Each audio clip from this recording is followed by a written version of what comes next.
بسم اللہ الرحمن الرحیم اللہم صلی علی سیدنا محمد وعلی آل سیدنا محمد وبارک وسلم وصلی علیہ۔ اچھا جی، اصول اور فروع کے صیغے جو ہیں اس پر ہم نے بات تفصیل کے ساتھ کر لی ہے کہ اصول کے کتنے صیغے ہیں، کون کون سے ہیں اور کس طرح ہیں، اور اسی طریقے سے فروع کے جو صیغے ہیں اس پر بھی ہم بات کر چکے ہیں۔ اب جو ہے وہ ہم اصول اور فروع کے علاوہ کچھ چیزیں جو ہیں وہ ضعافات کہلاتی ہیں اور کچھ چیزیں جو ہیں وہ علتیں کہلاتی ہیں۔ ضعافات اور علل تو یعنی کہ وزن جو ہوتے ہیں بحور کے، جو آپ نے ابھی 16 بحروں کے اوزان انشاءاللہ آپ یاد کر رہے ہیں، کر لیے ہوں گے یقیناً۔ اس میں جو وزن ہوتا ہے اس وزن میں بعض دفعہ ایسے ہوتا ہے کہ جس طرح ہم متحرک ساکن کا مقابلہ کرتے ہیں نا، تختی کرتے ہیں، اور اس میں متحرک کو ساکن کے مقابلے میں لاتے ہیں، ساکن کو متحرک کے مقابلے میں لاتے ہیں۔ اس میں بعض دفعہ ایسے ہوتا ہے کہ ایک آدھا متحرک بڑھ جاتا ہے، یا ایک آدھا ساکن بڑھ جاتا ہے، یا ایک آدھا متحرک کم ہو جاتا ہے، اور یا ایک آدھا ساکن کم ہو جاتا ہے۔ تو اینڈ پہ جب آپ لوگ اس طرح کرنے لگتے ہیں تو وہاں پر کیا ہوتا ہے کہ کوئی متحرک ساکن آگے پیچھے ہو جاتے ہیں۔ تو ایسی صورت کے اندر بعض دفعہ کمی ہو جاتی ہے اور بعض دفعہ زیادتی ہو جاتی ہے کسی بھی وزن میں۔ مثال کے طور پہ ہم نے یہ پڑھا کہ سبب خفیف جو ہے وہ 2 حروف میں بنتا ہے، اور ایک متحرک ہوگا ایک ساکن ہوگا، یا سبب ثقیل ہے تو دونوں متحرک ہوں گے، یا ود مجموع ہے تو 2 متحرک کے ساتھ تیسرا ساکن ہوگا، یا ود مفروق ہے تو 2 متحرک کے درمیان میں تیسرا ساکن ہوگا، فاصلہ صغرا ہے تو 3 متحرک کے ساتھ چوتھا ساکن ہے، فاصلہ کبریٰ ہے تو 4 متحرک کے ساتھ 5واں ساکن۔ اب یہ ہم نے چیزیں پڑھ لی۔ اب جب ہم وزن کے ساتھ شعر کی تختی شروع کرتے ہیں تو اس تختی میں ہوتا گیا ہے کہ جب ہم وزن پورا کر کے لاتے ہیں اور متحرک کے مقابلے میں متحرک پہ ٹک کرتے جاتے ہیں، ساکن کے مقابلے میں ساکن پہ، پھر ان کے جوڑے بناتے ہیں، جوڑے بنا کر پھر اس میں سے سبب الگ کر لیتے ہیں، وتد الگ کر لیتے ہیں، فاصلے الگ کرتے ہیں، تو اس کرنے کے اندر اینڈ پہ یا کوئی لفظ بڑھ جاتا ہے یا کوئی لفظ کم ہو جاتا ہے۔ یہ تختی میں عام طور پہ ہوتا ہے۔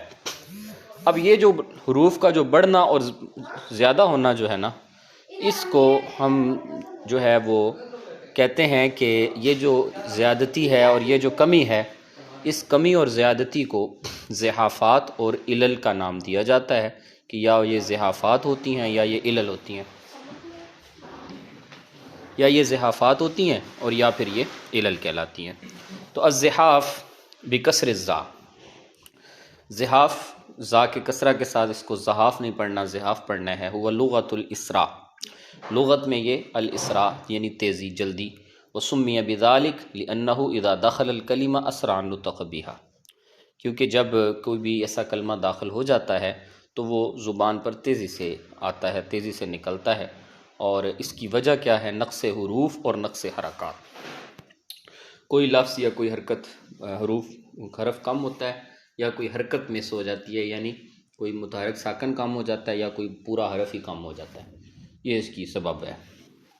تغیر مختص بثمانی الاسباب مطلقا بلا لزوم، یہ تغییر مختص بثمانی الاسباب مطلقا بلا لزوم یسمى الزحاف۔ زحاف کی تعریف کر رہے ہیں۔ زحاف کہتے ہیں ایسی تبدیلی کو، ایسے تغیر کو کہ جو مختص ہوتی ہے 8 اسباب کے ساتھ مطلقاً بلا لزوم۔ بلا لزوم کا مطلب یہ ہے کہ ضروری نہیں ہے کہ اگر ایک جگہ پر زحاف ہو جائے تو دوسری جگہ پر بھی زحاف ہو، بلا لزوم ہوتی ہے، یعنی کبھی ہوگا کبھی نہیں ہوگا وغیرہ۔ زحاف التغییر، ایسی تبدیلی یا ایسا تغیر کہ الذی اذا دخل فی بیت من ابیات القصیدہ، ٹھیک ہے جی، یہ اب علت کی تعریف کرنے لگا ہے کہ علت جو ہے وہ ایسی تبدیلی، ایسا تغیر ہے کہ جب وہ قصیدے کے ابیات میں سے کسی بیت کے اوپر آتا ہے تو وہ یجب التزامہ فیما یأتی بعدہ من الآیہ، ابیات تو بعد والے جتنے بھی شعر ہوتے ہیں، جتنے بھی بیت ہوتے ہیں، ان تمام ابیات کو وہ لازم ہوتا ہے، اس کو ہم علت کہتے ہیں، ٹھیک ہے جی۔ زحاف میں کیا ہوتا ہے؟ زحاف میں یہ ہوتا ہے کہ وہ ایک جگہ پر ہوگی تو دوسرے شعر میں نہیں ہوگی۔ مثال کے طور پہ اگر ایک جو نظم ہے یا ایک قصیدہ جو ہے، وہ قصیدے کے اگر 30 ابیات ہیں تو 30 ابیات میں سے ہو سکتا ہے کہ 2 ابیات میں زحاف ہو، باقیوں میں نہ ہو، لیکن علت میں ایسا نہیں۔ علت جب ایک جگہ پر ہوتی ہے تو پھر پورے قصیدے میں ہوتی ہے، یہ نہیں ہوتا کہ ایک جگہ پہ ہو جائے دوسری جگہ پہ نہ ہو۔ علت زیادت سبب خفیف علی ما آخرہ وتد مجموع. ٹھیک ہے جی.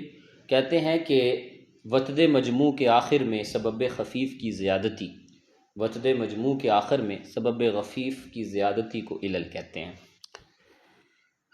اس کے بعد ہے جی کہ اب وہ اسباب ہم دیکھتے ہیں کہ التغییر الذی لا يدخل الحروف الاول والثالث والسادس من الجزء لأنها لیست ثوانی الاسباب. اچھا، اب یہ جو زحاف کے اندر جو یعنی کہ جو فرق آئے گا نا، حرف کا جو یا حرکت کا جو فرق آئے گا، نقص آئے گا نا، یہ نقص جو ہے نا، اس کے لیے پہلا اصول یہ ہے کہ یہ نقص پہلے حرف میں بھی نہیں ہوگا، تیسرے حرف میں بھی نہیں ہوگا، چھٹے حرف میں بھی نہیں ہوگا، اور اس کے علاوہ جو صیغے کے حروف ہیں ان حروف میں ہوگا. ٹھیک ہو گیا جی.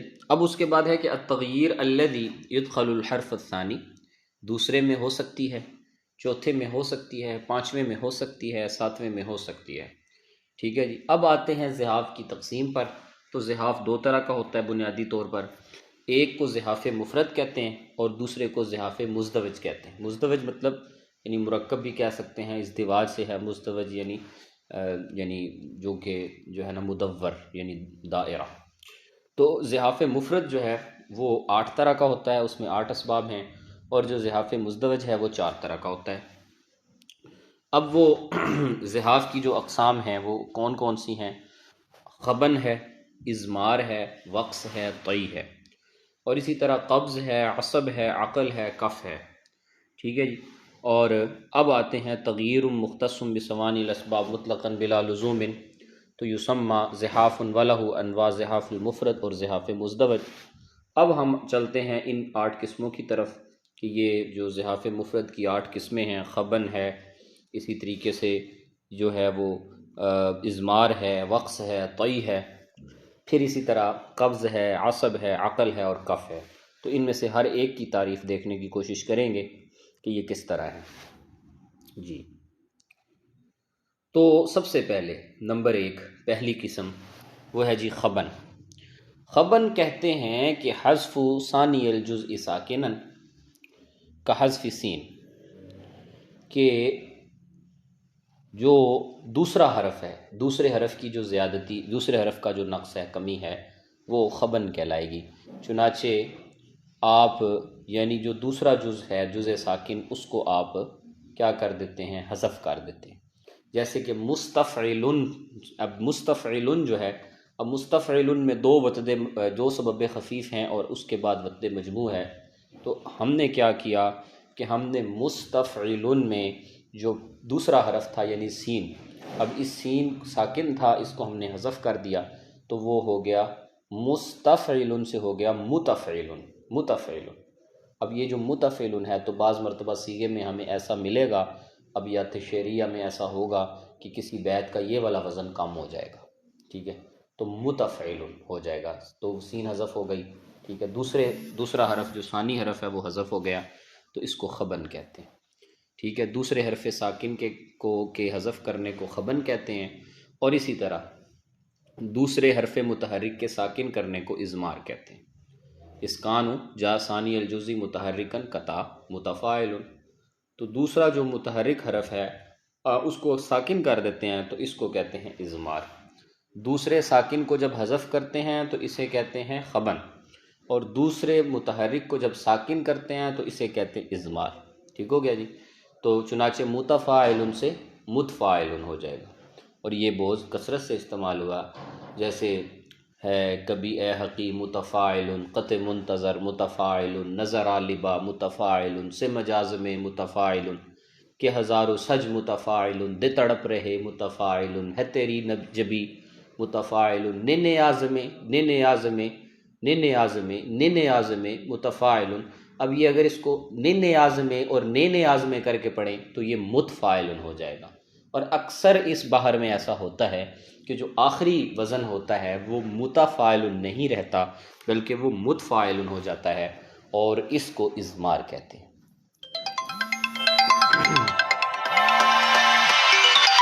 ڈاکٹر صاحب، ڈاکٹر اقبال صاحب کی کال آ رہی ہے، ذرا کال کریے گا انہیں. میں نے کال ڈاکٹر اقبال صاحب کی. کال کر لیں ان کو جی۔ اچھا جی دیکھیں آگے نیکسٹ آگے ہے جی کہ اس قانون نمبر 3 جی، نمبر 3 پہ ہے کہ حذف ثانی الجزء متحرکن کتائی، دوسرے متحرک جز کو حذف کرنا، اس کو کہتے ہیں وقص۔ ابھی تک ہم دوسرے جز کی تبدیلیاں پڑھ رہے ہیں۔ دوسرے جز میں پہلی تبدیلی تھی ساکن کے حذف کرنا، ساکن کو حذف کرنا، جیسے مستفعل سے متفعل کیا تھا، اسے خبن کہتے ہیں۔ دوسری تبدیلی ہم نے پڑھی تھی کہ دوسرا حرف متحرک ہے لیکن ہم اس کو ساکن کر رہے ہیں، جیسے متفاعل سے متفاعل۔ تیسری تبدیلی اب ہم نے پڑھی ہے کہ دوسرا حرف متحرک ہے، ہم اسے سرے سے حذف کر رہے ہیں، جیسے سرے سے ہم اس کو حذف کر رہے ہیں، جیسے اس کی مثال دی تھی، اور اس کو وقص کہتے ہیں، جیسے متفاعل سے مفاعل، تو اس کو وقص کہیں گے۔ تو یہ 3 تبدیلیاں جو ہیں یہ دوسرے حرف میں ہوں گی، ٹھیک ہے، کسی بھی تفعیلے کے دوسرے حرف کی یہ 3 تبدیلیاں ممکنہ طور پر ہو سکتی ہیں۔ اس کے بعد اب آتے ہیں جی چوتھے حرف کی تبدیلیوں کی طرف۔ یہ 3 تبدیلیاں دوسرے حرف میں ہیں، ایک کو خبن کہتے ہیں، دوسرے کو اضمار کہتے ہیں، اور تیسرے کو وقص کہتے ہیں۔ اس کے بعد چوتھے حرف میں حذف رابع الجزء ساکن کا حذف فا، کہ چوتھا جو حرف ہے وہ ساکن ہے، اس کو آپ نے حذف کیا، جیسے خبن میں دوسرے کو حذف کیا، ایسے ہی تئی میں چوتھے کو حذف کیا، چنانچہ مستفعل میں مستعل ہو جائے گا، مستفعل میں فا کو حذف کر دیں تو مستعل ہو جائے گا، ٹھیک ہے۔ اور 5ویں نمبر پر کیا ہے، اب اس کی صرف ایک ہی تبدیلی ہے، چوتھے حرف کی ایک ہی تبدیلی ہے۔ اب آ جائیں 5ویں میں، 5ویں میں پھر جو ہے وہ اسی طرح 2 تبدیلیاں ہوں گی، کہ نمبر 1 کہ حذف خامس الجزء ساکن، ٹھیک ہے، 5واں حرف جو ہے وہ ساکن ہے، اس کو آپ نے حذف کر دیا، جیسے مفاعیل میں یا کو ہم نے حذف کر دیا تو مفاعل ہو گیا، اس کو القبض کہتے ہیں، اس کو قبض کہتے ہیں۔ اور دوسری تبدیلی کے متحرک کو ساکن کر دیا، چنانچہ مفاعلتن کو مفاعلتن کر دیا، مفاعلتن کو مفاعلتن کر دیا، اس کو عصب کہتے ہیں۔ اور تیسری تبدیلی، یعنی بالکل یہ دوسرے کی طرح کی تینوں تبدیلیاں۔ تیسری تبدیلی کیا؟ تیسری تبدیلی یہ ہے کہ حرف متحرک تھا، اس کو حذف کر دیا سرے سے، جیسے مفاعلتن کا لام حذف کیا تو مفاعتن ہو گیا، اس کو عقل کہتے ہیں۔ تو گویا 5ویں حرف میں 3 تبدیلیاں ہیں، جیسے دوسرے حرف میں 3 تبدیلیاں، دوسرے حرف کی 3 تبدیلیاں، ایک کو خبن کہتے ہیں، دوسرے کو اضمار کہتے ہیں، تیسرے کو وقص کہتے ہیں۔ چوتھے میں صرف ایک تبدیلی ہے کہ ساکن کو حذف کرنا، اس کو طی کہتے ہیں۔ 5ویں میں پھر 3 تبدیلیاں ہیں، یا تو ساکن حذف ہو جائے گا، یا متحرک ساکن ہو جائے گا، یا متحرک حذف ہو جائے گا، ٹھیک ہے۔ اگر متحرک ساکن ہوتا ہے تو قبض ہے، اگر متحرک جو ہے وہ متحرک ساکن حذف ہوتا ہے تو قبض ہے، اگر متحرک ساکن ہوتا ہے تو صورت میں عصب ہے، اور اگر متحرک حذف ہو جاتا ہے تو صورت میں عقل ہے، ٹھیک ہو گیا جی۔ اور آخری، ٹھیک ہے جی، جو 7واں حرف ہے اس میں سیم ایک ہی تبدیلی ہے جس طرح کہ چوتھے میں ایک تبدیلی ہے، اور وہ تبدیلی یہ ہے کہ حذف سابع الجزء ساکنا کا حذف نون، 7ویں حرف ساکن کو حذف کرنا، جیسے مفاعیل کا نون حذف کرنا، یہ بھی بہت جگہ پر آپ کو دیکھنے کو ملے گا کہ آخر میں ایک حرف کم ہو جائے گا، نون گرا ہوا ہوگا، تو چنانچہ وہ آخری جو صیغہ ہے اس کو پھر مفاعیل کی جگہ مفاعیلو پڑھیں گے، تو یہ اس کو الکف کہتے ہیں۔ تو یہ جو نقص ہے، نقص مفرد، واحد نقص، یہ ہے کہ پورے تفعیلے میں جسٹ 1 ٹائم 1 جگہ پر نقص آئے گا، اور آگے مزدوج ہے اس میں 2 جگہ پہ نقص ہے، یعنی دوسرے میں بھی نقص ہے، چوتھے میں بھی نقص ہے، یا دوسرے اور 5ویں میں نقص ہے، یا چوتھے اور 7ویں میں نقص ہے، کیونکہ عام طور پہ دوسرا حرف اور 5واں حرف ایک جیسے کنسیڈر ہوتے ہیں، اور چوتھا حرف اور 7واں حرف ایک جیسے کنسیڈر ہوتے ہیں۔ جس طرح دوسرے میں 3 تبدیلیاں ہیں، ایک اپنا ساکن کا حذف، ایک متحرک کا ساکن، اور ایک متحرک کا حذف، 3 تبدیلیاں۔ اسی طرح 5ویں میں بھی 3 تبدیلیاں، تو دوسرے کی 3 تبدیلیاں، ایک خبن کہلائے گی، دوسری اضمار کہلائے گی، اور تیسری وقص کہلائے گی۔ اور ادھر 5ویں کی 3 تبدیلیاں، اس کے اندر جو پہلی تبدیلی ہوگی تو اس تبدیلی کو ہم قبض کہیں گے، دوسرے کو عصب کہیں گے، تیسرے کو عقل کہیں گے۔ اور جو چوتھے کی تبدیلی ہے، جس طرح چوتھے اور 7ویں کی تبدیلی ہے، تو چوتھے کی تبدیلی صرف ایک ہے کہ ساکن کا حذف ہے، 7ویں میں بھی صرف ساکن کا حذف ہے، ادھر کے ساکن کے حذف کو طی کہیں گے اور ادھر کے ساکن کے حذف کو کف کہیں گے۔ تو یہ بہت آسان ہے، مشکل نہیں ہے۔ زحاف مفرد تو بہت ہی آسان ہے، زحاف مزدوج پھر بھی تھوڑے سے وہ ہو جاتے ہیں، کیونکہ اس میں 2 ٹائم 2 جگہ سے تبدیلی کرنی ہوتی ہے بیک وقت۔ تو ہیں وہ بھی سیم یہی رہیں گے، یہی خبن ود، لیکن وہ ڈبل ہو جائے گا کہ یعنی ایک کے ساتھ خبن بھی ہو رہا ہوگا طی بھی ہو رہا ہوگا، ٹھیک ہے، اسی طرح خبن بھی ہو رہا ہوگا وقص بھی ہو رہا ہوگا، خبن بھی ہو رہا ہوگا عصب بھی ہو رہا ہوگا، تو یہ ڈبل ڈبل ڈبل جو ہے نا نقص آئے گا۔ لیکن یہ سمپل نقص ہے، اس کے اندر دوسرے کی اور پانچویں کی سیم کنڈیشنز ہیں 3، اور چوتھے کی اور ساتویں کی سیم کنڈیشن ہے 1۔ تو یہ آسان ہے، اس کو آپ یاد کر لیں۔